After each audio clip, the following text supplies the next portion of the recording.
Bienvenidos a Aventuras con Clio. En esta ocasión tenemos una charla bastante especial a propósito de Machado. La charla será con Jesús Alonso Montero, que tiene un extenso currículum, un poco difícil de resumir.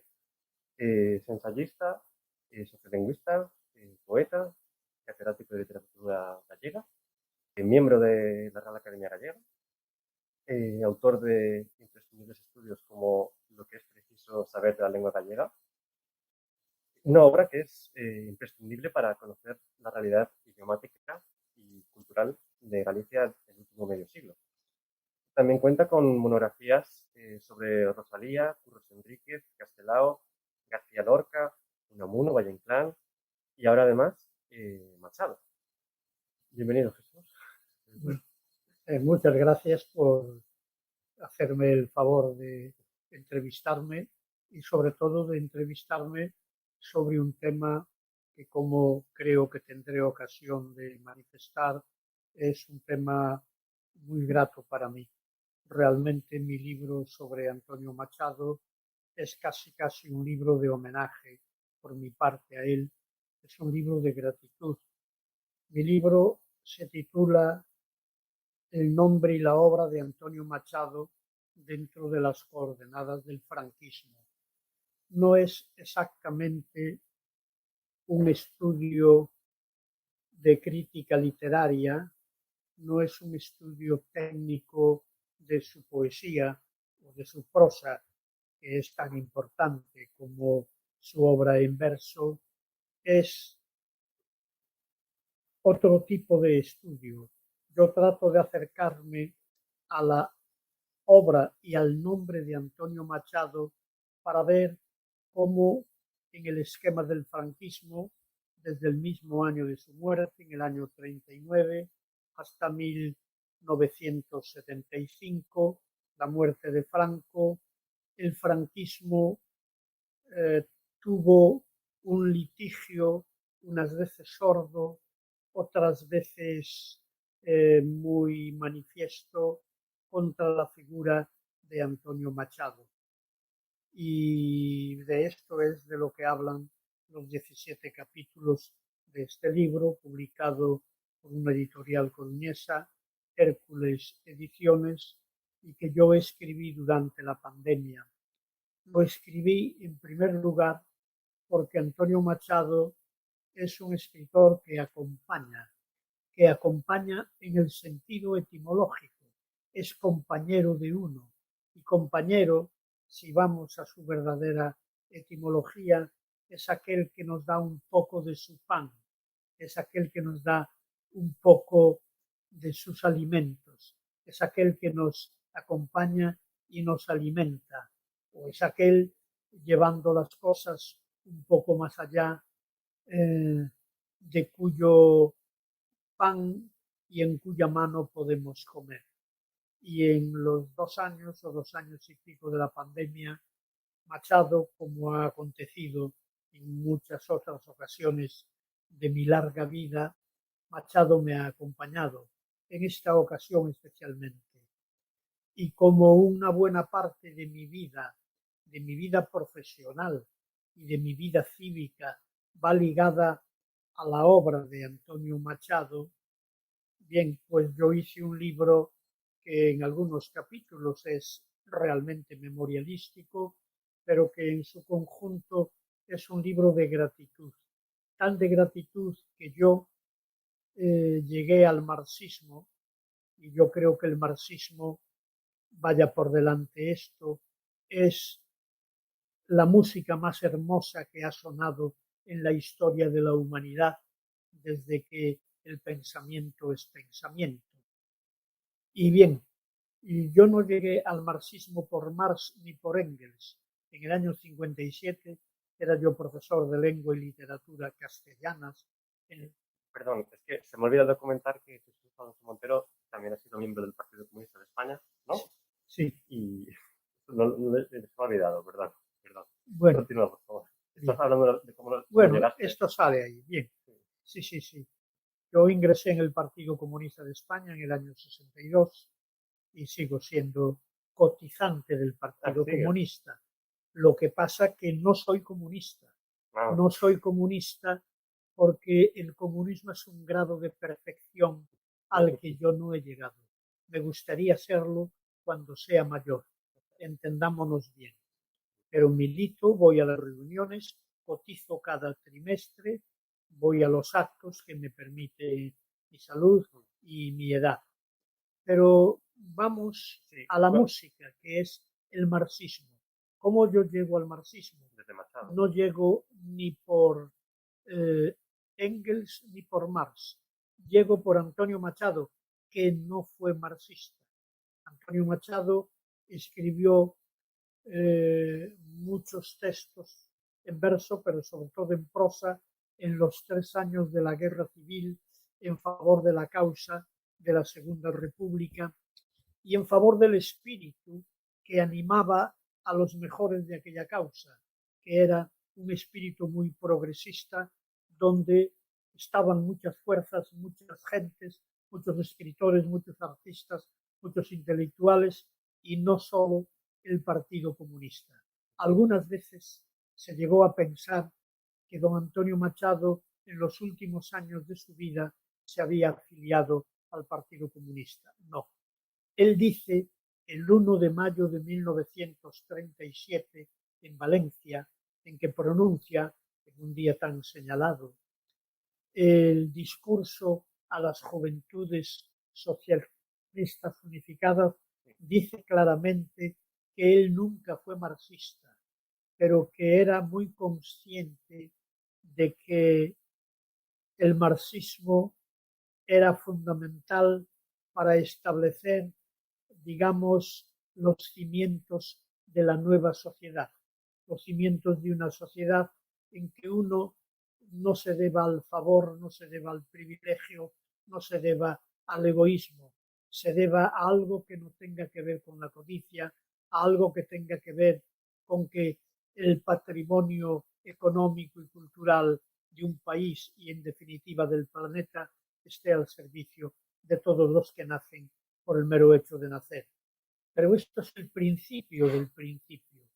Y yo en el año 57, de hecho, no militaba en nada, era un enfervorizado activista de lo que podemos llamar en aquella altura, año 57, del galleguismo cultural que entonces lideraba ideológicamente Ramón Piñeiro y la editorial Galaxia, pero sobre todo Piñeiro, de quien yo era amigo y admirador y sigo siendo admirador de él muchos años después de su fallecimiento. Y en una librería de Santiago, de Eduardo Hernández, que estaba en un portal y donde había trastienda, y allí en esa trastienda había libros, esos libros que había que vender sotoboche, libros pornográficos, libros políticos, sobre todo de la editorial El Ruedo Ibérico, que estaba en París, de la editorial Ebro del Partido Comunista y de la editorial Losada de Buenos Aires. Estos libros eran menos perseguidos, pero algunos lo eran bastante. Y yo, que ya era un machadiano desde muy joven, y en ese momento tenía 28 o 29 años, yo me encuentro con un volumen de textos en prosa de Antonio Machado, publicados por la editorial Losada en Buenos Aires, y en ese volumen se recogen dos textos que a mí me conmocionaron esa noche mismo al leer, de tal modo que esa noche, que pudo ser del mes de octubre, de noviembre del año 57, no puedo hacer una precisión mayor, ese día yo creo que se produce en mí una transformación. De hecho, la lectura esa noche eh, de esos dos trabajos, el discurso a las juventudes socialistas unificadas y un artículo publicado en La Vanguardia de Barcelona también en el año 37, pero algún tiempo después, titulado Lo que yo recuerdo de Pablo Iglesias, fueron para mí una epifanía. Es decir, el ciudadano Alonso Montero, el profesor Alonso Montero, el incipiente intelectual Alonso Montero, ese día en su vida se produce como mínimo un giro copernicano. Y desde ese día, yo sin abandonar los postulados del galleguismo cultural, he sido siempre un defensor a ultranza de la lengua de mi país, el gallego, sobre todo porque era una lengua proletaria, porque era una lengua subalterna, como diría Gramsci, porque era una lengua detestada por los señoritos, por los ricos o por aquellos que querían ser señoritos, como dijo en una ocasión quien tampoco era marxista, Castelao, pero que tenía en ocasiones intuiciones demóticas muy importantes como las de Antonio Machado. Ni uno ni otro eran marxistas, pero ambos me llevaron de la mano hacia el marxismo y a partir de ahí, en el año 62, en plena dictadura franquista, me afilio clandestinamente al Partido Comunista. Por tanto, es también un libro de gratitud y cuento en dos de los capítulos que son fundamentalmente memorialísticos, cómo fue mi encuentro intelectual con Antonio Machado y a partir de ahí todo lo que hice en la cátedra y fuera de la cátedra, primero en Lugo, donde fui profesor de instituto desde el año 60 y luego en Vigo y a partir de ese momento pues en Santiago donde me jubilé, etcétera, lo que hice por Antonio Machado. En el libro se habla, en el primer capítulo, que yo creo que, si se me permite a mí juzgar mi propio libro, es el capítulo más interesante. En el primer capítulo se cuenta algo que lo han leído hoy muchos colegas míos, muchos amigos míos, algunos de ellos también comunistas o marxistas y profesores de literatura, y que estaban ajenos a esto. Porque la pregunta que hay que hacerse, el entrevistador, Andy, tiene 26 años, es tan infinitamente joven que, claro, para él y para los de su generación, escribí ese primer capítulo, porque sin duda tú leíste a Antonio Machado. Sí. Me queda mucho por leer. Pero lo que no sabes es responder a la pregunta, ¿y mis padres y mis abuelos leyeron a Antonio Machado? Claro. ¿Vivieron, siendo estudiantes, por ejemplo, de un colegio, de un instituto, vivieron en condiciones de poder leer a Antonio Machado? La pregunta es, ¿estaba prohibido Antonio Machado? Antonio Machado no estaba prohibido. Estaba prohibido Marx, estaba prohibido Engels, estaban prohibidos los discursos de Dolores Ibarruri, estaban prohibidos los artículos de Santiago Carrillo. Sí, pero Antonio Machado no estaba prohibido. No estaba prohibido el Antonio Machado anterior al 18 de julio del 36. Y antes del 18 de julio del 36, la Espasa Calpe había publicado 5 ediciones de un volumen titulado Poesías completas. Y en efecto, eran las poesías completas de Antonio Machado antes del 36. Pero Machado, en los 3 años escasos de la guerra, escribió bastantes poemas, uno de ellos a Lorca, otro de ellos un soneto a Lister, etcétera, etcétera. Evidentemente, esos eran los poemas que estaban prohibidos y los que había que leer en los volúmenes de la editorial Losada. Y más prohibidos aún que los versos, las prosas que escribió en aquel momento en favor de Negrín, en favor de la causa de la República y con elogios a la Unión Soviética, elogios que son frecuentes en la España republicana en el período bélico, en muchos autores que no son marxistas, pero que tienen una gratitud hacia el único país que eficazmente está apoyando a la República Española en el periodo en el periodo bélico. Bien, pues Antonio Machado, un buen día en un Consejo de Ministros, a principios de los 40, era ministro Serrano Súñer, que era cuñado de Franco, un general de artillería, Jorge Vigón, ministro también, en una parte, tal vez al finalizar el Consejo de Ministros, cuando formalmente ha terminado, pero bueno, los ministros quedan hablando y probablemente ya Franco en ese momento no está dirigiendo, digamos, los diálogos que haya. Y este Jorge Vigón tiene noticias de que el grupo de la falange que vamos a llamar liberal, que yo sé que es una contradictio in terminis, la falange culta, la falange leída, que era la de Dionisio Ridruejo, la de Laín Entralgo, etc., quieren publicar las poesías completas de Machado, pero las completas anteriores al 36, aquellas que no recogen los poemas escritos después de la guerra. Por lo tanto, ni la elegía a García Lorca, ni el soneto a Enrique Listo. Y Jorge Vigón le dice a Serrano Súñer que de ningún modo se publicará, se reeditará ese volumen.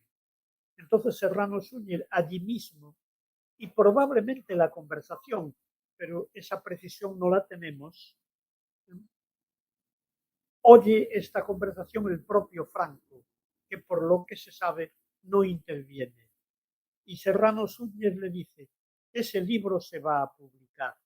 Y se va a publicar, supongo que le razonó más o menos, porque no queremos que Antonio Machado sea solo bandera y estandarte de los españoles del exilio, de los malos españoles del exilio, diría él, claro, de la anti-España. Entonces, como sobre todo en México acababan en el año 40 de publicarse las verdaderas completas, verso y prosa, con prólogo de Bergamín, cada vez la bandera de los exiliados, de los republicanos, era Antonio Machado. Y la jugada por parte de la falange que voy a llamar liberal, pero entiéndaseme bien, más bien es una falange culta y una falange que piensa en términos políticos dentro del corsé del franquismo y que se dicen, ¿por qué vamos a renunciar dentro del mapa intelectual de España a nombres como el de Menéndez Pidal de Damaso Alonso? Renunciarán a los comunistas, naturalmente, renunciarán a aquellos que en la guerra tuvieron, como decían ellos, las manos manchadas de sangre, pero a Damaso Alonso, a Menéndez Pidal no quieren renunciar, porque se queda muy estrecho el mapa intelectual de España.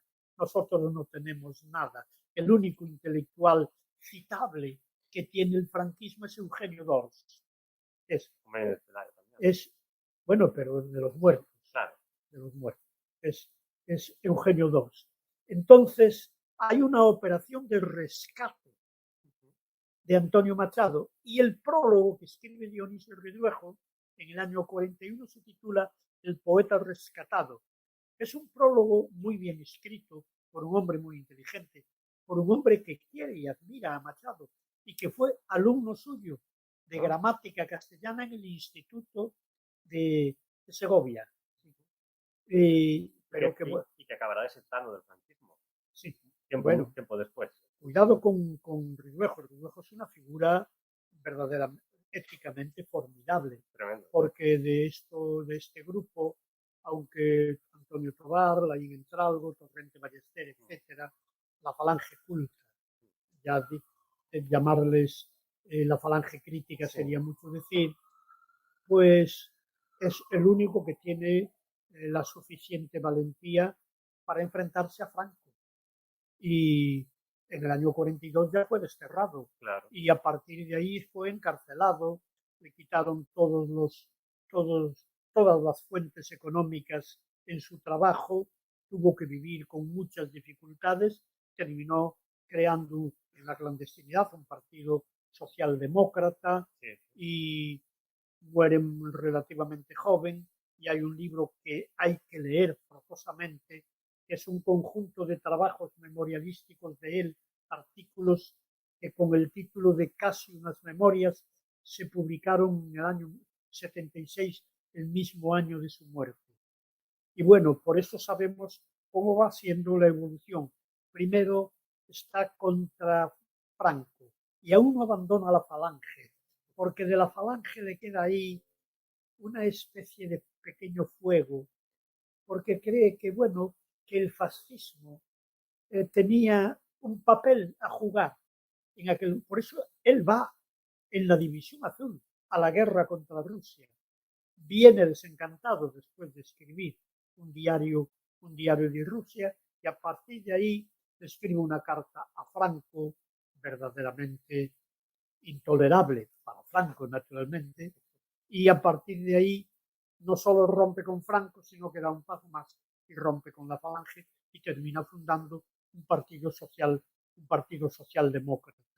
Bueno, pues lo que yo quiero demostrar en el primer capítulo del libro es que yo, que terminé el bachillerato en el Instituto Santa Irene en junio del 48, yo leí a Machado, y al decir yo, estoy hablando en nombre de decenas de miles de estudiantes españoles en toda España.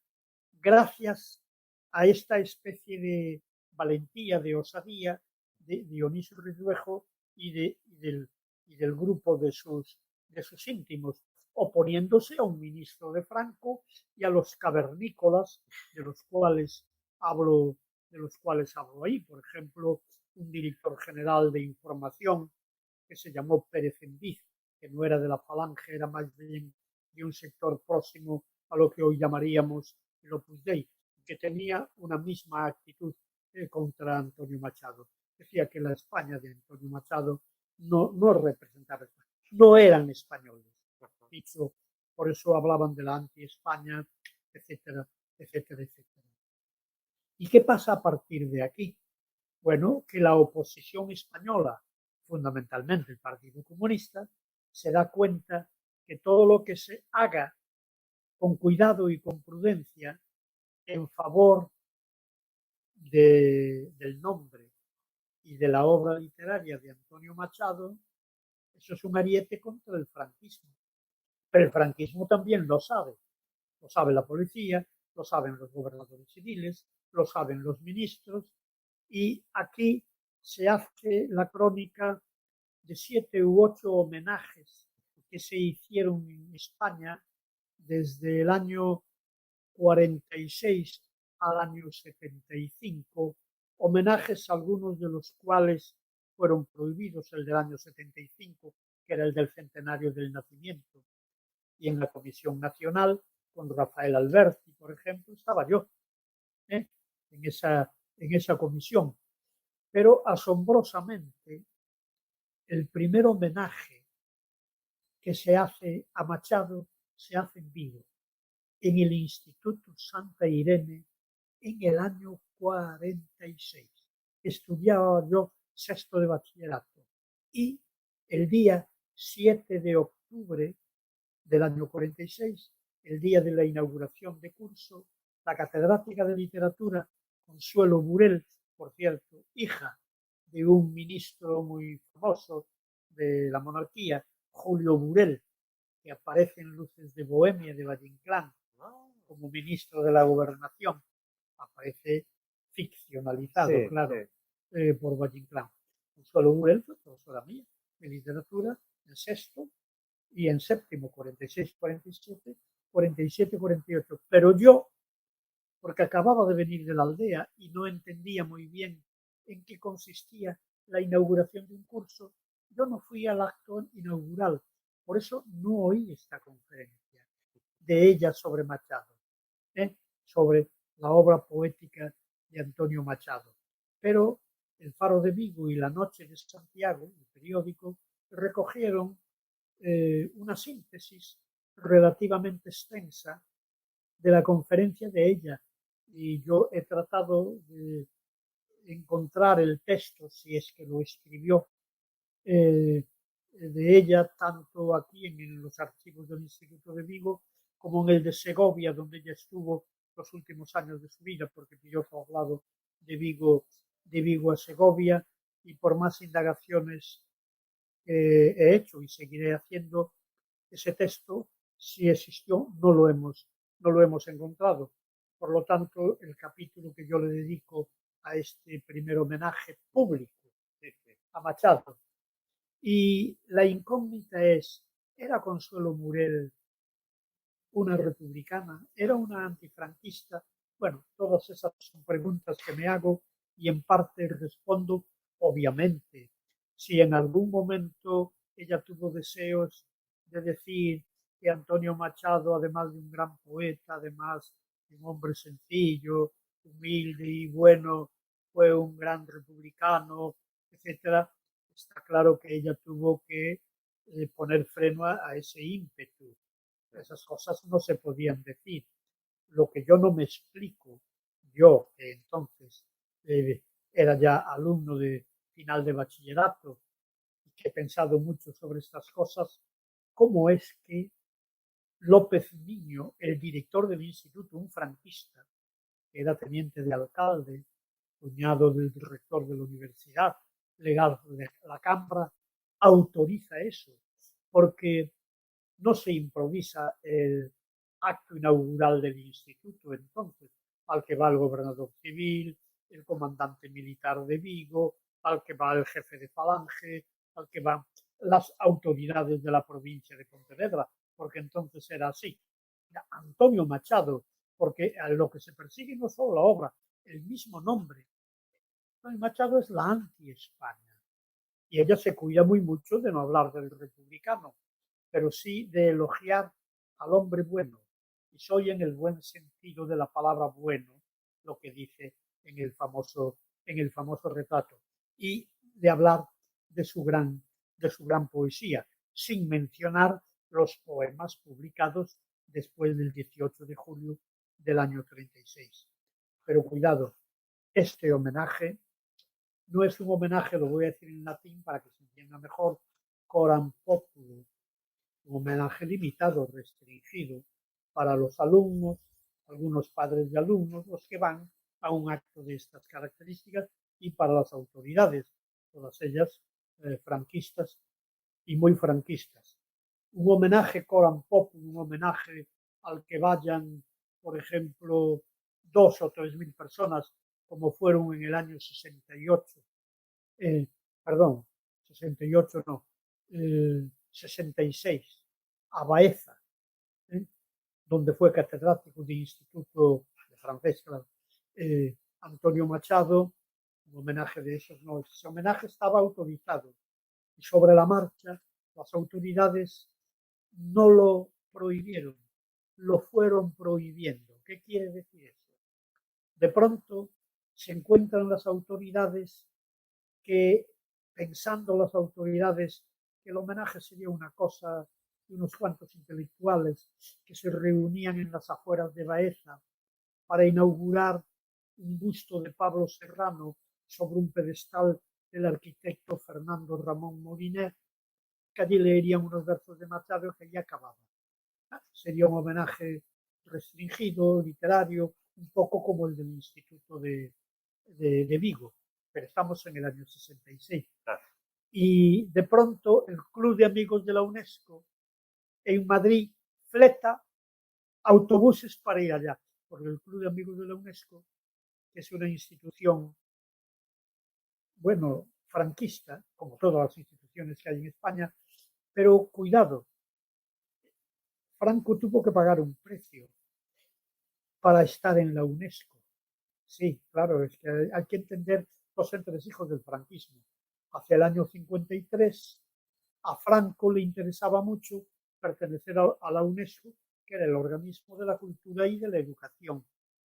Tanto que cuando la mayoría de los países que pertenecen a la UNESCO no se opusieron a la entrada del régimen de Franco, a la entrada de España en la UNESCO, Camí, que tenía un puesto importante en la UNESCO, dimite y dice, si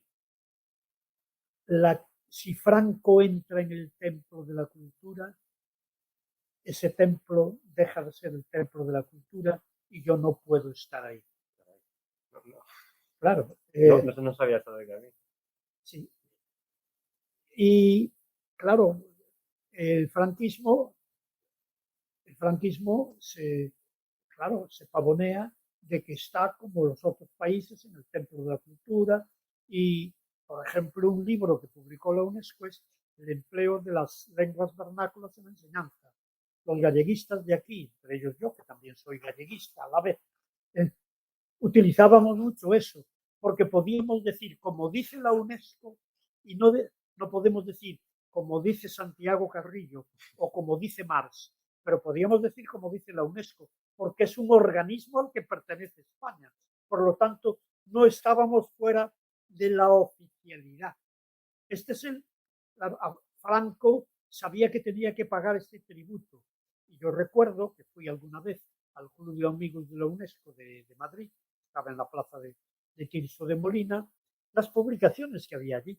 Claro, las publicaciones que había allí, una de ellas era esta, el empleo de las lenguas vernáculas en la enseñanza. Allí se hacían reuniones de galleguistas, de separatistas, de gente de la UPG, que entonces ya existía, del Partido Comunista, muchos de ellos alumnos míos del Instituto de Lugo, etcétera, etcétera.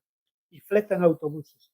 Cuando, claro, el gobernador civil de Córdoba, no, de Jaén, parece de Jaén, se encuentra con que van autobuses, va gente en coches particulares, etcétera, etcétera, saben que aquello va a ser una cosa multitudinaria, va a ser un homenaje coram popular. Una cosa es un homenaje, una conferencia que da un profesor aquí para unos alumnos y para unas autoridades, porque ahí puede haber gritos, puede haber, etcétera, etcétera, etcétera. Entonces, no dejaron entrar los autobuses, luego no dejan entrar los coches, luego no dejan entrar, por ejemplo, a los chicos que tienen barba, porque sabe que son revoltosos, y etcétera, etcétera. De Vigo va un arquitecto que se llamaba Agustín Pérez Bellas, que estaba casado con la pintora Mercedes Ruibal, que eran próximas al Partido Comunista. Iban con el crítico de arte de Triunfo, Moreno Galván, que este sí pertenecía al Partido Comunista, y estuvieron 3 o 4 horas presos. Pero el homenaje lo celebraron, porque allí el poeta comunista Carlos Álvarez, que murió hace unos meses, cogió las completas de Machado y leyó unos poemas. Hicieron el homenaje en la cárcel, en el calabozo municipal de Baeza. Pero llega la orden de Madrid, porque claro, prender a la gente, hay los periódicos extranjeros y las emisoras extranjeras que difunden estas noticias. Entonces podría ser muy escandaloso que dejen salir a los presos. Y cuando el sargento o el capitán de la Policía Armada quiere abrir el calabozo, hacía tiempo que no se utilizaba y estaba la cerradura oxidada, entonces coge la llave y dice, para que se vea la cuestión de clase, porque aquellos policías armadas sabían que los que estaban presos eran arquitectos, escritores, pintores, editores, etc. Dice, señoritos, ahí va la llave por debajo de la puerta, a ver si ustedes desde dentro pueden abrir. Pero le llama señoritos, como se llamaba a los latifundistas por parte de los jornaleros andaluces en aquella época. Y los señoritos salieron. Pero de esos, la Policía Armada escoge a unos cuantos. Y no escoge mal, porque bueno, la Policía Armada también tenía, y la policía en general tenía sus datos, y a unos se los llevan al calabozo de Jaén, al calabozo provincial, les meten unas multas que no pagan, porque había ya la política de no pagar, porque si se pagaban las multas, todo quedaba callado, y si no, uno tenía, por una multa de 50.000 pesetas, pues podía hacer un mes de prisión y no la pagaba. Pero entonces las emisoras de Europa hablaban de eso. Claro. Entonces llegó a la conclusión de que no había que pagar la multa. Este es el homenaje a Baez. Perdóname, porque es muy interesante todo lo que estás comentando. Sí. O sea, has comentado, has un ensayo prácticamente sobre las contradicciones de la Sí, institucionalización del franquismo. sí. Y has hablado algo que es muy importante y que imagino que ha estudiado el título del libro, que es cómo la obra de Machado no es que se prohíba sencillamente, sino que llega a ser incluso materia de Estado, que se Sí, discute en las altas esferas sí, y además se discute cómo editarlo sí, y, y cómo seccionar su obra. Y además has explicado todo el tema de las de España, las dos Españas, sí, a muchas, o lo de la falange liberal. A muchas personas no les sonará esto, pero a lo mejor a alguien le suena más un tema que has tocado un poco, mm, que es el debate que al final de los años 40 se va a producir entre Laín Entralgo y Calvo Serer, sí, en el cual, de alguna forma, o por lo menos es la interpretación que hago yo, cuando se empieza a hablar más de dos Españas, es en parte por esta falange liberal, falange mm, culta, que trata de humanizar un poco a la otra España sí, y de abrir como un franquismo más tolerante o un franquismo más astuto, más complejo. Entonces es un tema súper complejo, súper importante, que se pasa o sea, que es muy ignorado. Y además, incluso es que en tu exposición, que me gustó muchísimo, de verdad, has expuesto algo que es muy interesante a mi juicio y que todavía está por estudiar también, que es la compleja relación que hay dentro de la cultura política de la izquierda española con el marxismo. Porque, claro, eh, el marxismo va a ser parte del nuevo mundo, pero a la vez Machado no es marxista. Y eso ocurre cada dos por tres, como lo has comentado del Castelao, que tiene esas incisiones que pueden ser eficaces y que parece que es marxista en algunos momentos, pero que no lo es. Y que de hecho hoy en día mucha gente joven cree que es marxista. Y yo quería preguntarte para que nos metiéramos más en un temita que es el de las dos Españas. sí, Porque es un tópico, digamos, mm, de la sociedad española hablar de dos Españas. sí, Y aquí Machado juega un papel importantísimo. claro, Pero claro, además del franquismo, en tanto que dictadura totalitaria, además de editar su obra o de prohibir parte de ella, yo creo que algo muy inquietante o muy interesante es ver hasta qué punto ha influido a todos los demás y ha influido en cómo vemos España, cómo vemos a Machado y si a veces parece que somos un poco como presentistas o anacrónicos y cuando viajamos a antes del 36 vemos con los ojos de las realidades posteriores de la guerra civil.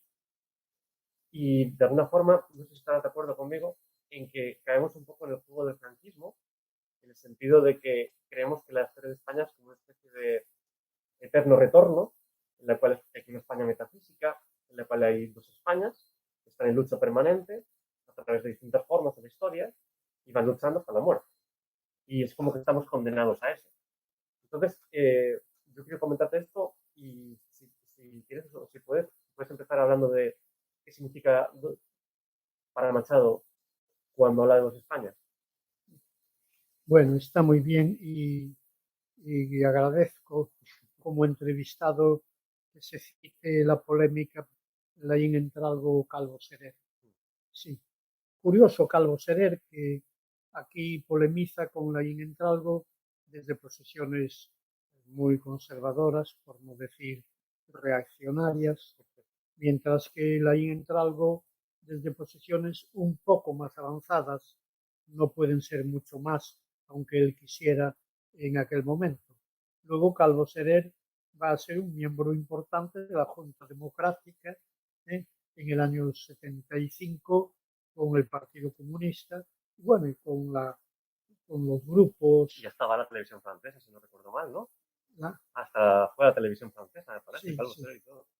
claro, pero bueno, es otro Calvo Serer, es un Claro, es Calvo otra Serer persona. que ya rompe con el Opus Dei, donde estaba él, fue un intelectual orgánico del Opus Dei, y cuando polemiza con Laín Entralgo, él representa la España más católica, en el sentido no de la fe, no de los valores defendibles del Del cristianismo, integrismo sí, político. sino del reaccionarismo Hmm. social que se esconde Sí, detrás detrás de esas proclamas. Pero así como la polémica entre Laín Entralgo y Calvo Serer es una polémica entre las dos Españas. La España, vamos a llamar progresista, y la España retardataria, la España reaccionaria. Lo que pasa que a la mente, y recuerdo una conversación que tuvimos hace 2 o 3 años, de siempre que se habla de Machado, a la mente de todos los lectores, grandes o pequeños lectores de Antonio Machado, viene el poema aquel de Españolito que vienes al mundo, te guarde Dios, una de las dos Españas adelante el corazón. Hay que tener cuidado, porque ahí no alude don Antonio a, a la España progresista y a la España retardataria, porque la España progresista en la que él está, la que él defiende, no le helaría el corazón. Es que hay que leer el poema completo. Los versos fuera de su contexto se interpretan mal, porque él antes está hablando de la España de charanga y pandereta por un lado y la España de sacristía.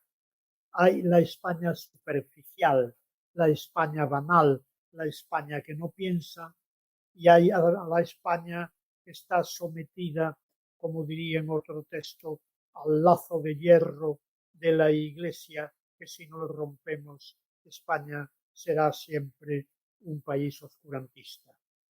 Entonces, una de esas dos Españas, ninguna de ellas apreciable, ni la de la sacristía, ni la de charanga y pandereta, son las que han de helar el corazón del niño, del españolito que está naciendo en este momento.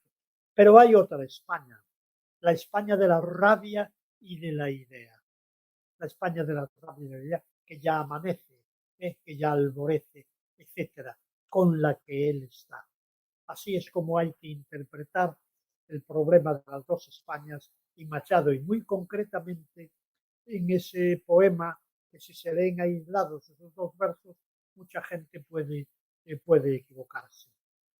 Y yo creo que Machado se situó dentro del 98 claramente con la España del progreso, con la España moderna, con la España avanzada, con la España que no le tiene miedo al socialismo y que sabe que el socialismo está ahí y que en cierto modo el socialismo es el punto de partida y que a partir de ahí hay que construir la sociedad, supongo, diría él, incluso por personas que como yo, habla Machado, en este momento no somos exactamente marxistas. Y estas son las palabras que dijo al regresar en el año 38 de la Unión Soviética, Castelao. Dice, ahí se está construyendo el molde del mundo. Lo digo yo que no soy comunista, dice Castelao. Porque el Castelao de la Guerra Civil, yo publiqué un libro que se titula Castelao en la URSS en el año 38 y tiene como subtítulo Filocomunismo y prosovietismo de Castelao en los años de la Guerra Civil. En aquel momento, en aquella euforia, con la ayuda de la Unión Soviética, donde Castelao no sabe nada de las purgas del año 37-38, sí se sabe que se está gestando allí una nueva civilización, una nueva manera de entender las relaciones humanas, una nueva manera de entender la vida, no naciendo unos privilegiados y otros famélicos, etcétera, etcétera. Y esto es lo que le pasó también a Antonio Machado. Y Antonio Machado, dentro de la famosísima generación del 98, toma partido por la España del progreso. No así otros, por ejemplo, Ramiro de Maeztu, a quien unos vándalos, un comando de vándalos, diciéndose republicanos, lo mataron en el año 96 en Madrid. Pero Ramiro de Maeztu venía de la izquierda. Ramiro de Maeztu era casi pro-anarquista. Ramiro de Maeztu vivió como emigrante en Cuba, leyendo en las zafras a los que estaban cortando caña novelas de Kropotkin, libros de Kropotkin, del anarquista ruso. Y el libro que publica, creo que en el año 99, titulado Hacia la otra España, pues es un libro de un izquierdista, y luego ese hombre escribe Defensa de la Hispanidad y aquel comando de republicanos, que eran unos motarates, sí sabían que era de derecha, pero bueno, no tenían por qué matarlo. Eso es evidente. Claro. Está en la cárcel Modelo y lo matan allí. Unamuno tiene una evolución parecida. Unamuno fue militante del Partido Socialista, cuando el Partido Socialista era marxista. Y Unamuno colabora, siendo ya catedrático de griego y rector de la Universidad de Salamanca, colabora en el semanario marxista socialista titulado La lucha de clases, nada menos, en Bilbao. Colabora algunas veces con seudónimo, pero otras veces con su nombre, que hace falta echarle pecho, tener valor para en la Salamanca tan reaccionaria aún hoy, en la Salamanca de 1890, 95, 96, que se diga de Unamuno que colabora en un periódico llamado La lucha de clases. Pero este hombre que se abre al socialismo de pronto se convierte en un gran individualista, pero es un proceso en él, no para tener prebendas políticas o económicas, es un proceso que se produce en él y tiene que ver también con su concepción de la religión, un hombre que en el fondo no cree, pero quiere creer, pero su problema es que quiere creer. Sí, bueno, pero usted quiere creer, la gente se muere de hambre, vuelva usted al socialismo. Y entonces Antonio Machado, claro, en esto, Antonio Machado es ejemplar. Azorín mismo, el Azorín proanarquista de sus primeros años, es, bueno, un franquista que escribe muy bien, estampa sobre Garcilaso, sobre Lazarillo, sobre Cervantes, etcétera, etcétera. Y de las grandes figuras, porque, bueno, Pío Baroja es siempre anarcoide, pero anarcoide más bien de derecha, tipo muy listo, pero hay anarcoides de derechas. Claro. Y Pío Baroja es uno de ellos. El hombre, es decir, realmente el sumo de la generación del 98 es Antonio Machado.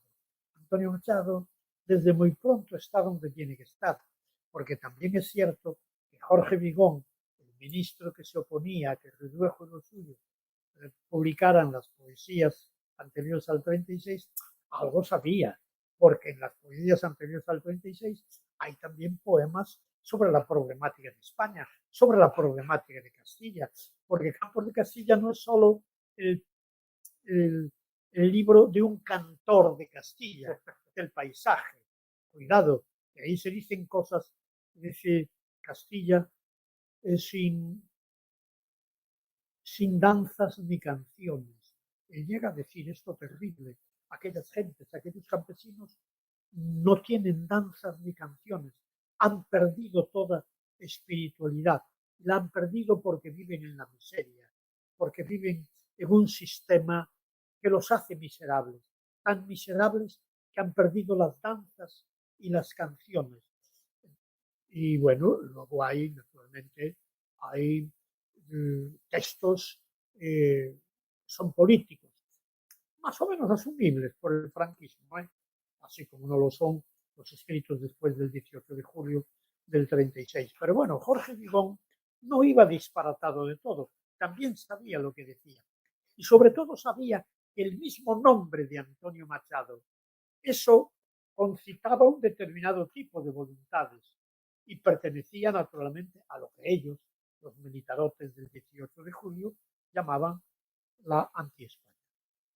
Una cosa que yo siempre dudo de Machado, a lo mejor es porque nunca me acabo de poner a estudiar en serio, es que no sé si realmente es generación del 98 o es como una especie de puente con la del 14. Porque la del 98 yo la veo más digamos, arcaicista o más introspectiva, no sé. Pero es que Machado yo lo veo un poco en el medio. Pero bueno, es muy interesante lo que has comentado de los anarcoides porque son personajes muy complejos. Pero no sé si recuerdas cómo los llamaba Azaña, a Zorín, a Pío Baroja. Sí. ¿Recuerdas? Ahora no. Anarcoaristócratas. ¿Eh? Anarcoaristócratas. Ah, sí. Porque claro, Bueno, yo dije anarcoide de derecha. Sí, va No por ahí. sabía esa cita de hazaña y yo soy un hazañófilo enorme, sí. Pues sí, eso sale en todavía el 98, me parece. Sí, Creo que sí. Y yo creo que también explica también la evolución tanto de Unamuno como de Maestro, porque aunque fueron socialistas de jóvenes, sí. siempre tuvieron un tinte aristocrático, pero no tanto de clase, sino como el clase natural, ¿sabes? Pero bueno, y sobre Castelao, ya que lo has sacado, voy a aprovechar para comentar que yo lo veo muy contradictorio, porque es cierto lo que comentas de esa etapa de fulgor soviético, pero sin embargo, yo no sé, no recuerdo si es porque siempre en Galicia son varios libros Sí, en varios años distintos. exacto, sí. Pero yo creo que es uno de los últimos, y no me acuerdo si es ya avanzada la Segunda Guerra Mundial, pero es al final de Siempre en Galicia hay un capitulito en el que hace una crítica mmm, muy del siglo XIX, digamos, al comunismo soviético. Que es cuando dice, pone cita Gorkin y habla de un campesino que le reprochaba con el comunismo y les reprochaba que ellos estaban intentando que los hombres no fueran hombres, sino que se comportaran como animales en el sentido colectivista, gregario. Y decía que dice que fuesen unos hombres, pero no me acuerdo exactamente, decía como los peces, hacía como las abejas, los canales, hacía una comparación así. Me alegro de esta pregunta y de que salga Castelao, porque además lo saqué yo. Claro, el libro Siempre en Galicia, más que un libro, es un volumen que consta de varios libros. Y las primeras páginas, el primer capítulo, fueron escritos antes del 36, cuando él está desterrado en Extremadura. Y todo eso lo incorpora después. Y luego hay cosas que escribe también en la Guerra Civil. Y curioso, hay que saber, Castelao en plena Guerra Civil funda una revista, la revista del Grupo Galleguista, en la que está Dieste y otros, y que se titula Nova Galiza. Pero él apenas colabora en la revista que él fundó y en buena parte dirigió. Colabora en la revista de los comunistas, en Nueva Galicia, por una razón. Castelao está convencido de que su prédica no tiene que hacerla en una revista galleguista, porque Dieste y otros así están convencidos del galleguismo.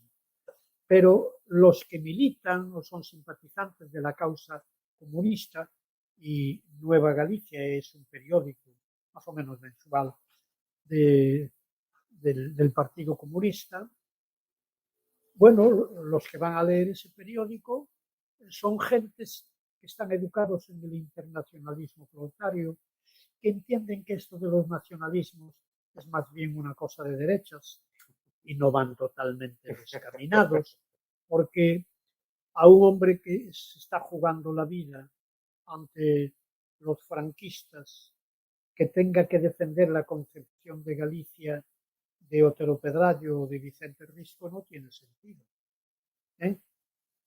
Como no tendría sentido para alguien de la CUP hoy en Cataluña, para Anna Gabriel, defender la causa de Laura Borràs, que es la causa de Jordi Pujol. Cuidado con los nacionalismos, porque en los nacionalismos entran todos, pero ¿quién tiene la hegemonía en la lucha política? Bien, entonces, evidentemente, hay centenares de soldados gallegos que van a leer Nueva Galicia y les explica: Galicia é unha patria, Galicia ten unha lingua, Galicia é un territorio, Galicia é un tal. E de pronto explícalles: Galicia é unha nación. E que é unha nación? E di el, la nación, estoy traduciendo más o menos a Castelao, la nación no la va a definir como la han definido tantos. La define siguiendo al pie de la letra la definición de Stalin. Esto en principio con gracia a Castelao, con aquellos lectores comunistas o procomunistas que en principio veían con una cierta incredulidad todo lo que pudiera decir Castelao. Pero si esto es la nación, tal como lo dice Castelao, y eso es aplicable al territorio de Galicia, bueno, en principio, dada el culto a la personalidad que hay en este momento a Castelao, se está ganando lectores. Pero cuidado, todo esto él ya lo publicó en Nueva Galicia. Y en Nueva Galicia, cuando presenta la definición de Stalin, de nación, primero le echa unos piropos a Stalin, Claro. porque eso lo hace en el año 37-38 en Barcelona o en Valencia. Y es lo que se lleva, claro, porque estamos en un contexto. Y la hegemonía intelectual, ¿quién la tiene entonces? La izquierda y sobre todo el Partido Comunista en este momento. Él sigue creyendo en la definición de Stalin cuando publica en el año 44 por primera vez, siempre en Galicia, la primera edición, luego hay una del 61. Y entonces, así como algunos de los artículos de Nueva Galicia los reproduce ad literam, ese no, quita los piropos, pero la definición la mantiene. ¿Sí? Sí, lo que pasa es que... La definición la mantiene. Y es el mismo Castelao que en plena guerra civil, cuando dice que los enemigos son el militarismo, el clericalismo, Sí. y de pronto, y el capitalismo. Y cuando publica esto, después de terminada la guerra, habla mal del clericalismo, habla mal del militarismo, y el capitalismo lo titula semifeudalismo. Claro, porque aparecer como anticapitalista en plena guerra civil delante de los comunistas está muy bien. Pero ahora Castelao vive de los amigos de derechas. Rodolfo Prada vive de eso, que es una tristeza. Vive, come de eso. Un hombre mayor, viejo, casi ciego, claro, vive de eso. Y no puede asustarlos. Está en otro contexto. Y entonces ahí, y en clericalismo, aunque no cambia el nombre, dice la cruz de, de los católicos españoles que se levantaron contra el gobierno de la República, no es la cruz misericordiosa y caritativa del cristianismo primitivo, es la cruz gamada de los nazis. Y esto desaparece. Por lo tanto, a Castelao hay que estudiarlo diacrónicamente. Por eso cuando yo dije filocomunismo y prosovietismo de Castelao en los años de la guerra civil. No pensé que saldría el tema del Castelao, porque es un tema bastante complicado, porque a mí, más allá de la causa, de las ideologías de cada uno, a mí no me gusta el personaje porque no me inspira confianza en el sentido de que veo tantos cambios que digo, ¿qué es lo que realmente pensaba? Aquí estaba sencillamente intentando convencer a las masas. Porque también de Castelao es también muy oculto, por ejemplo, el origen ideológico que tiene él. Como él fue maurista de joven, por ejemplo. Bueno, pero esas son cosas... Sí, pero explicar la evolución tiene su interés. Yo fui a jugar la única vez que jugué al ping-pong, fui a jugar al ayuntamiento en un local del Frente de Juventudes para jugar al ping-pong. Sí, pero... Una buena parte de los comunistas españoles de la época de Franco, entonces Manuel Sacristán y Alfonso Sastre, escribieron en las revistas del SEU. El SEU era el Sindicato Español Universitario obligatorio. Y Sacristán, además, que fue franquista y además orteguiano de joven. Pero bueno, sí, que la gente tiene derecho a evolucionar, pero me refiero que hay que estudiar también por qué evolucionan las continuidades. Y en el caso de Castelao, aunque... Castelao es ya anticaciquil, pero es anticaciquil contra los otros. Contra los liberales, no contra los claro, por eso. Bueno, pero en eso tú eres muy joven. Yo te voy a decir una cosa que no te debe ofender. No, para nada. Cuando veo un libro de historia, por el título, tal me interesa y no conozco al autor, voy a la solapa y digo, si el autor tiene menos de 50 años, no lo leo. Porque para ser historiador, Andy, Sí, sí, sí. está muy bien todo lo que tú estás haciendo. Por ahí se empieza, no se puede empezar de otra Claro, hay que manera. empezar a la razón. Ya una persona que como tú está haciendo esto, se sale naturalmente de lo que es habitual o normal. Pero un historiador tiene que tener historia, Claro. historia personal, experiencia. Y entonces, la idea que yo tengo de Castelao escribiendo el famoso barbero municipal es de los conservadores. Claro. Y el ley es anticaciquil, pero contra los otros, contra los que gobiernan. Claro. Contra los que gobiernan. Su padre era un cacique. Sí, sí. Su padre era un cacique. Su padre es don Mariano. Sí, sí, sí. Era un cacique. En cuanto a, por ejemplo, Manolo Sacristán y Alfonso Sastre, por citar dos personas muy conocidas de los primeros marxistas y luego comunistas en la España de Franco, escriben sus primeros trabajos en las revistas del SEU, donde, por cierto, no había censura. Claro. No había censura. Y ahí ya se les ve el plumero. No podían escribir. Pero vienen de ahí. Claro. Vienen de ahí. Y que de pronto, yo qué sé, alguno de ellos militara en la JOC.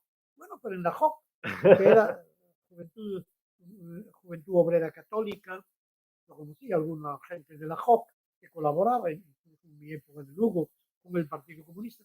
Tenían unas preocupaciones de tipo social que no tenían otros. Claro, claro. Sí. Y ahí estaba trabajando Carlos Núñez, que constituyó en algunos momentos, bueno, reconstituyó el partido después de una caída aquí en Vigo, se valió de mucha gente de la JOC. A la gente de la JOC había que darle un empujón. Pero bueno, eso también impregna a Carlos Núñez. Y la gente viene de ahí. Claro. La gente viene de algún Sí, sí, sitio. pero que Es que hay que saber lo que es el franquismo, sobre todo al principio. Yo, para jugar al ping-pong, tuve que ir a un local de la OGE. Claro, claro. Sí, eso lo comentaba con Lorenzo, porque no acabamos de advertir toda la fuerza que tuvo el franquismo y cómo absorbió toda la vida cultural y social de las personas y cómo su influencia es mucho mayor, y la deportiva incluso, claro. La influencia es mucho mayor de lo que muchas veces nos imaginamos y muy profunda. Pero quiero tocar tres temas, a ver si podemos hacerlos un pelín más breves, pero tranquilo, explícate, ¿vale? Porque hay una persona que ha salido un poco y que ya como están saliendo varios personajes, quiero preguntarte porque tú lo has trabajado, que es Valle Inclán. Sí. Porque Valle Inclán, yo por culpa de Santos Juliá, leyendo a Santos Juliá, me di cuenta de que Valle Inclán también tenía ideología o filosofía política más bien, y de que nunca se me había explicado. Y de que yo no había entendido absolutamente nada de cuando había leído a Valle Inclán, no había entendido absolutamente nada.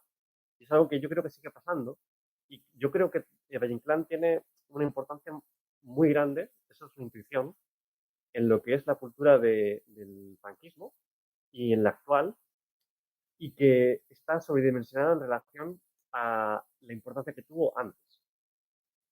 Y yo creo que es muy interesante porque obras como Tirano Banderas o Luces de Bohemia no parecen como muy políticas, a lo mejor, pero él explicó incluso en una entrevista, él mismo reconoció, no sé si conoces, que en una entrevista, pero no sé si era para la ABC, que reconoció que sus novelas cumplían una función pedagógica y él pretendía educar a el hombre masa, al hombre moderno. Y es muy interesante porque tiene parece que es progresista, pero también tiene una connotación reaccionaria o aristocrática también, en el sentido de que yo tengo la impresión de que es como que pretende educar a la gente en un pesimismo antropológico que lleve a las personas a justificar buenos tiranos, digamos, porque es como una visión profundamente negativa que destruye digamos, el amor propio, la confianza en uno mismo, la confianza del pueblo en sí mismo. Entonces es como que hay que confiar en un buen tirano, porque al final todos son tiranos, entonces es como que hay que confiar en uno bueno. Entonces creo que me comentas esto, ¿qué piensas? Me alegro porque cuando hablé de la generación del 98, y bueno, y excluí a Ramírez de Maestro, a Fodín, a Pío Baroja y al ¿Quieres propio... parar y coger agua? Pues sí, bueno, un lapsus y omití a Valle Inclán y me alegro muy mucho de que salga y en parte estoy de acuerdo con las observaciones que acabas de emitir y con alguna, desde mi punto de vista, habría que matizarlo. A Valle Inclán hay que leerlo también diacrónicamente, como a todo el mundo. Es decir, el Valle Inclán de las, eh, de las sonatas, la de estío, la de invierno, la de otoño, la de primavera, es el Valle Inclán modernista, es el Valle Inclán que pretende épater le bourgeois, es decir, espantar al burgués eh, con, con unos recursos literarios que van poco más allá de lo literario. Es un mundo totalmente literario, es un mundo decadente, es, es una construcción formal verdaderamente grandiosa, porque desde luego lo que sí se puede reconocer es que el talento verbal de Valle Inclán, incluso en estas obras que hoy nos interesan mucho menos, es el talento de un tipo de un caudal literario. ¿Cómo se llama este libro? ¿Cómo se llama este libro que es como unos ejercicios espirituales? Sí, la lámpara maravillosa. Eso, a mí me encanta, ¿eh? Sí. Es impresionante. Bueno, luego hay una etapa intermedia, que es la de las comedias bárbaras. Y es además cuando aparece Galicia y Divinas Palabras.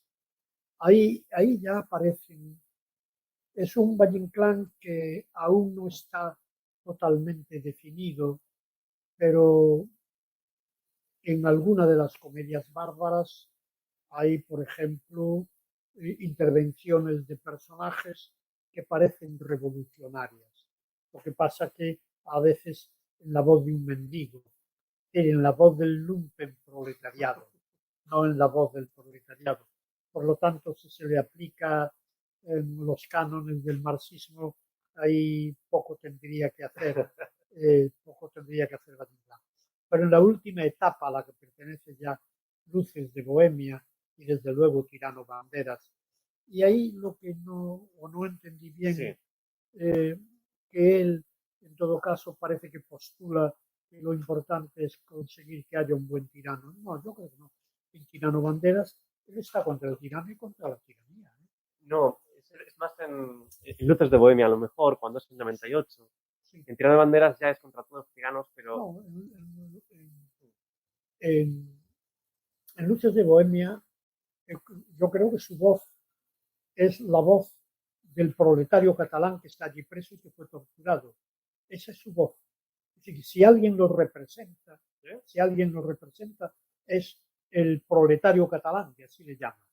Los proletarios catalanes, que son anarquistas, que son objeto de una represión tremenda. Cierto que ellos también protagonizaban ataques y cosas altas y cosas de esas. Él se identifica, él crea a ese proletario que ha sido torturado, que está allí preso, mientras más estrella, que está ciego y no lo ve, y entonces el proletario catalán le cuenta su cosa. Yo creo que ahí, es decir, todo lo que sea a partir del año 20 es el gran Valle Inclán. El propio Antonio Machado escribió bastante en los años de la Guerra Civil. Son pocos, son 2 años y medio escasos. Para él menos, él muere en febrero. Y ya, es decir, desde finales del 38 no escribe nada más que una carta o algo así. Pues bien, el Valle Inclán a partir del año 20 es un Valle Inclán que está de lleno donde podría estar Antonio Machado. Bien entendido con unas formulaciones literarias como bueno lo del esperpento y la teoría del espejo cóncavo, etcétera, etcétera, etcétera, que solo esos espejos pueden reflejar la deformidad que tiene la sociedad española.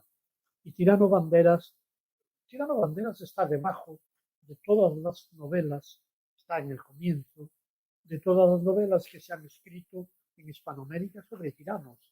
sobre tiranos. Es una novela extraordinaria. Y ahí hay un galleguismo, hay un momento en que me parece que es el tirano, va en su caballo y las cerraduras del caballo, al chocar contra las piedras del suelo, lanzan unas chispas y dice, los tregaban. ¿Conoces el verbo los tregar en gallego? Relampaguear. Porque bueno, en las comedias bárbaras, cuando aquí en Galicia hay debates sobre si se debe o no traducir al castellano a, a Valle Inclán, yo primero no soy partidario de traducirlo al gallego. ¿Para qué? Claro.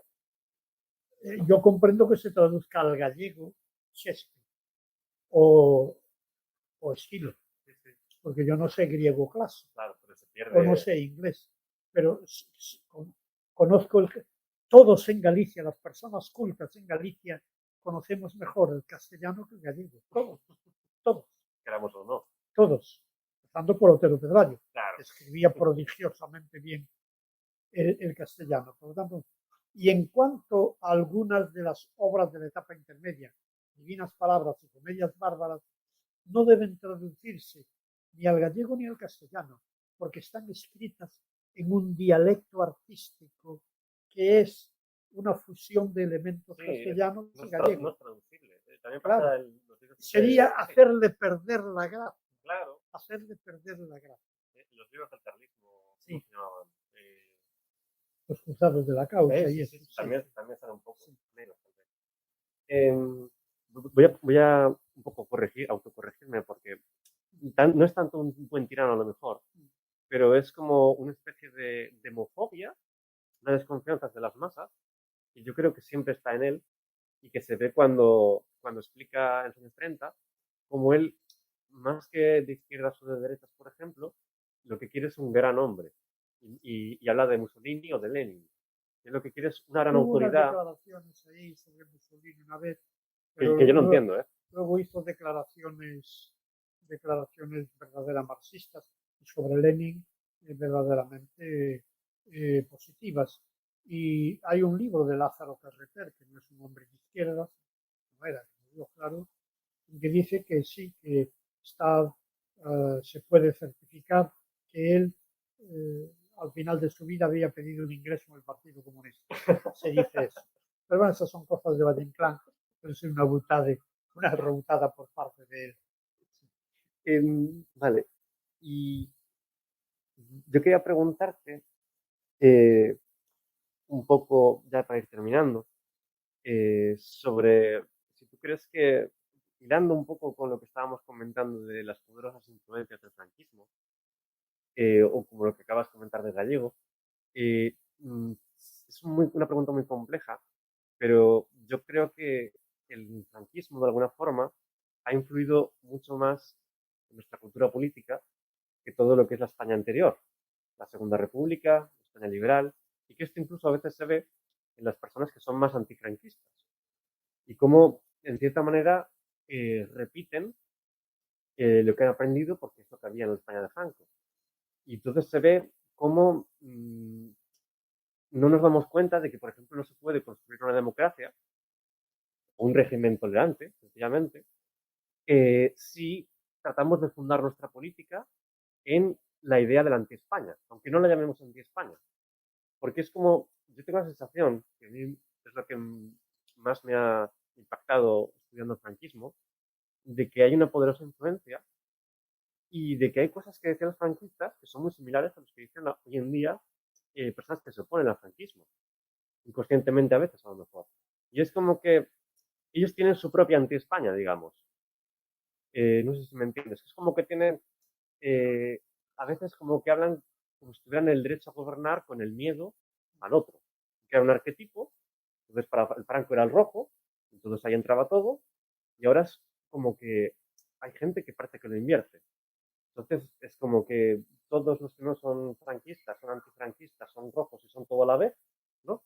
Eliminando un montón de diversidad ideológica. Y todo lo que no sea antifranquista es automáticamente franquista. Es como si el facha hubiese sustituido al rojo a veces. Es una impresión que tengo yo. Y además se ven, hay muchísimos ejemplos, pero yo creo que se ve mucho cuando por ejemplo, si preguntas a alguien sobre la Segunda República, y cómo la piensa, siempre desde la perspectiva de la guerra civil, de las dos Españas, eliminando toda la diversidad ideológica que había en el Parlamento.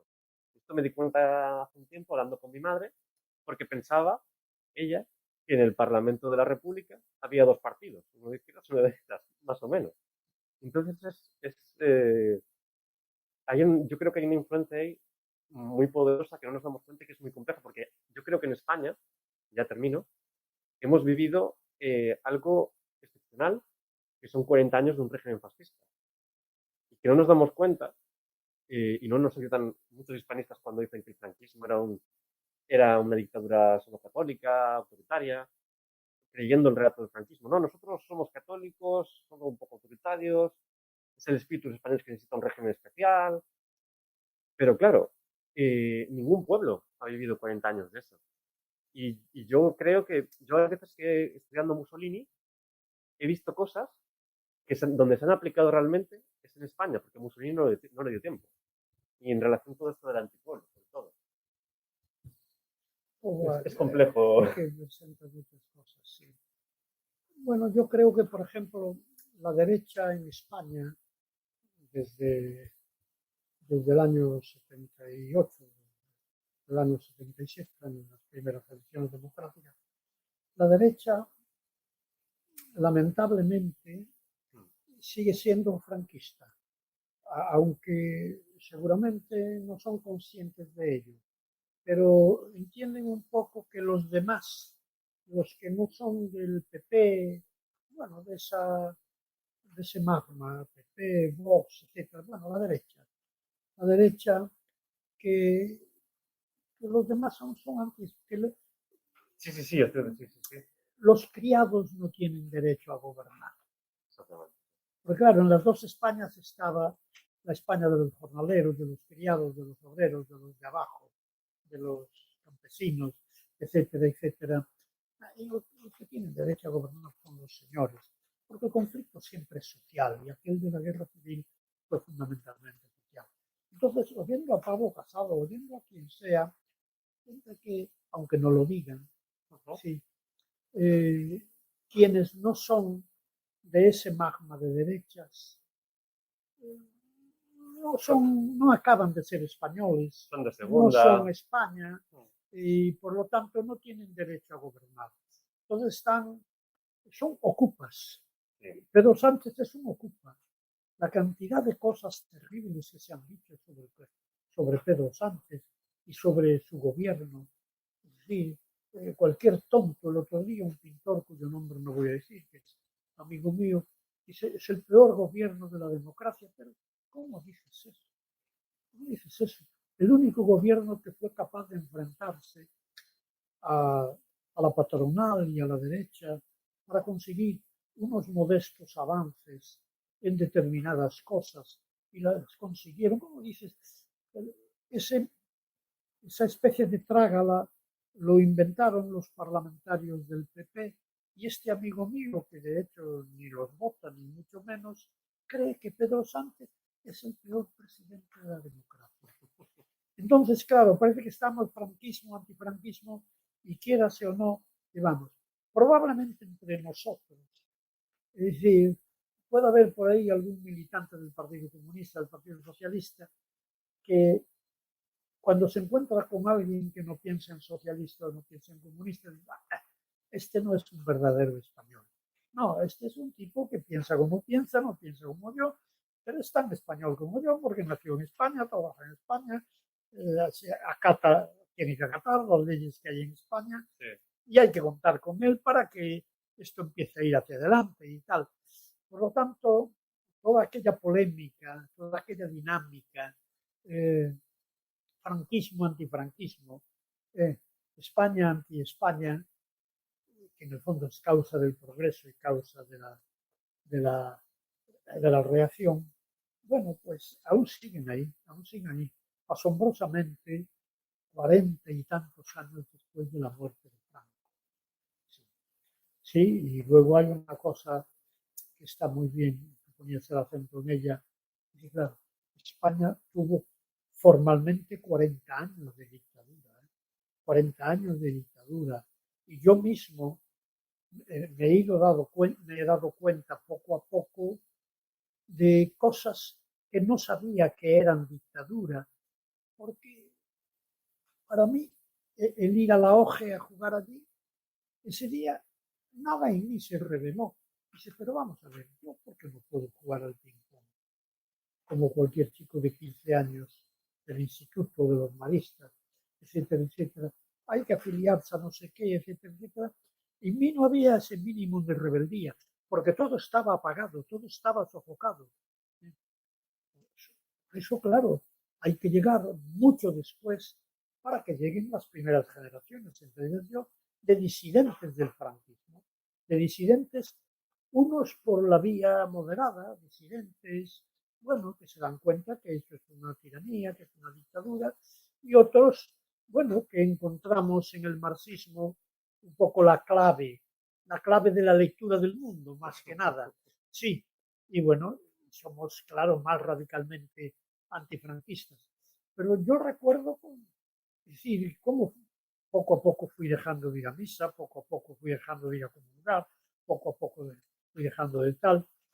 Pero claro, recuerdo ya casado, con mis 3 hijos, los problemas que tenía. Yo ya era consciente de que aquí era obligatorio que hicieran la primera comunión los niños, pero mis 3 hijos, que ya tenían 10 años, cuando la comunión se hacía a los 6 o 5, y además a bombo y platillo, se invitaba, tal, cual, esto, lo otro. A mis hijos les preguntaban en el colegio, ¿hiciste la primera comunión? No, porque tal, cual. Hasta que cogió un cura, el cura del instituto, amigo, habían venido mis suegros de Madrid y Emilia, la madre de Sara, de Emilio y Jesús, y yo no fuimos ni a la misa. Pero al día siguiente pudieron decir que habían hecho la primera comunión. Pero bueno, yo ya estaba concienciado, pero cuando yo, pásmate, en el año 38-39, que estoy en la aldea, nací en Vigo y el 1 de enero del 38 me fui para la aldea, nos fuimos. Eh, pues, por ejemplo, el 6 de enero, que era Día de Reyes de 1938, nosotros para ir a misa, los niños de la escuela pública, no había iglesia en la aldea de Ventosela, lo había en la capital de la parroquia, que se llamaba San Payo, estaba a 1 kilómetro aproximadamente. Nosotros no íbamos directamente a la iglesia, íbamos a la escuela. El maestro pasaba lista, para que se vea. Es decir, el maestro pasaba lista y el maestro no iba a castigar a un niño si no iba a misa ese día. El maestro tenía la obligación de comunicar a quien fuese que tal niño no había ido. Tal niño es hijo de fulano y de mengano. Entonces, para proceder el franquismo contra ellos, los padres se cuidaban muy mucho de mandar a sus hijos a misa. Entonces, primero pasábamos la criba, la peneira esa, de la escuela. Entonces nos íbamos con el maestro a la escuela. A mí eso me parecía normal. A mí eso me parecía normal. Yo tenía 9 años. A mí me parecía normal. Porque ir a la iglesia era buena cosa. Porque el cura nos decía que hay que ser buenos. Es muy fácil decir hay que ser buenos. Hay que ser buenos. Seguramente Al Capone decía lo mismo. Luego mataba a quien fuese, ¿no? Para aceptar a alguien que no está exactamente dentro del esquema de los políticos. Entonces, bueno, el cura, la iglesia era buena, hay que ser buenos, hay que ser obedientes, hay que respetar a los padres. Decían una serie de cosas que a mí me parecían bien o bastante bien. Luego, respetar a los padres, si un padre es un canalla y un asesino, no creo que haya que respetarlo mucho. Pero yo no me imaginaba que mi padre fuera a ser un canalla o un asesino. Por lo tanto, debería respetar a mi padre. Entonces, ir a la iglesia era buena cosa. Era bueno. Y está bien, está bien. Yo no sabía que existía el Estado. Que el Estado controle esto. Esto era el franquismo. Esto era el franquismo ya en el año 38. ¿Cómo involucran ahí al maestro? Este maestro, luego yo lo supe, es un maestro que se salvó por milagro. Estuvo en el filo de la navaja. Era de aquellos maestros que represaliaron a muchos a otro ¿Quiere agua?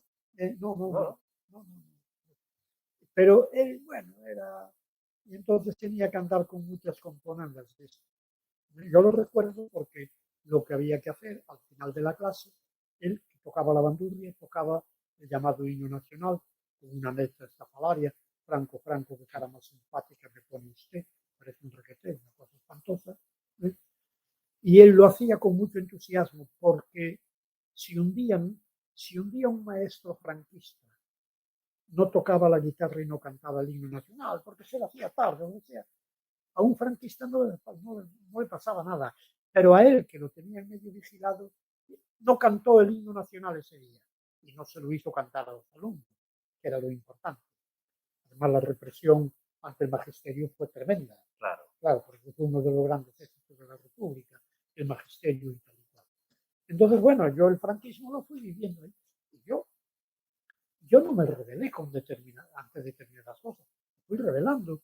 ¿En qué momento fui a mi última misa? ¿En qué momento dejé de confesar y comulgar? Etcétera, etcétera. Pero ¿y en qué momento tengo que hacer la primera comunión de mis hijos? Porque hay problemas para mis hijos. Esto ya en el año 60 y tantos. Claro. Bueno, esto é moito, Sí, sí, moito. ¿Quieres terminar A una ver, pequeña cosita? sí. ¿Qué le dirías tú, así para cerrar, a una persona joven? Joven de 26 años, Sí, 25, 30, 40. una persona de entre 20 y 40, o entre Sí. 15 y 40, que no ha vivido ni siquiera transición, cuando alguien le dice que el franquismo era una dicta blanda, Sí. ¿qué le dirías? Bueno, eso es que primero no vivieron el franquismo. Y si una persona nace en el año 70, 80, 90, pues no, está excluido de esta pequeña reprimenda mía. Pero si tiene algo de sentido histórico, es que no ha meditado lo suficiente. Porque estas cosas que yo acabo de contar, Claro. que parecen anecdóticas, no lo son, porque definen muy bien cómo funciona el tejido fascista, cómo funcionan las jerarquías, muchas veces en la sombra, cómo desde el poder se puede implicar para las cosas eclesiásticas a los maestros, etcétera, etcétera. Es decir, un conocimiento muy pequeño de cómo funcionó el franquismo desde el año 36, 37, 38, depende, claro, naturalmente de los lugares de España, es suficiente para que una persona no diga lo que de hecho es una monstruosidad científica, decir que fue una dicta blanda. No fue una dicta blanda. Saber que hubo centenares de campos de concentración a partir del año 39, saber que la tortura, que no estaba en los códigos, por lo tanto formalmente no era legal, pero estaba establecida como una cosa normal. Lo que pasa es que, claro, ellos no tuvieron en la familia personas torturadas, etcétera, etcétera. Y todo esto, bueno, convierte a la España de Franco en una España que está a años luz de ser una dicta blanda. Muchas gracias. Muchas gracias, Jesús. Encantado, ¿vale? Bueno, pues que esto sirva para algo y para que el joven historiador Andy, ¿cómo eres de apellido? Fernández Torre. Fernández Torre. Torre, en singular, para Andy Fernández Torre se convierta en el historiador que sin duda ya lleva dentro. Gracias.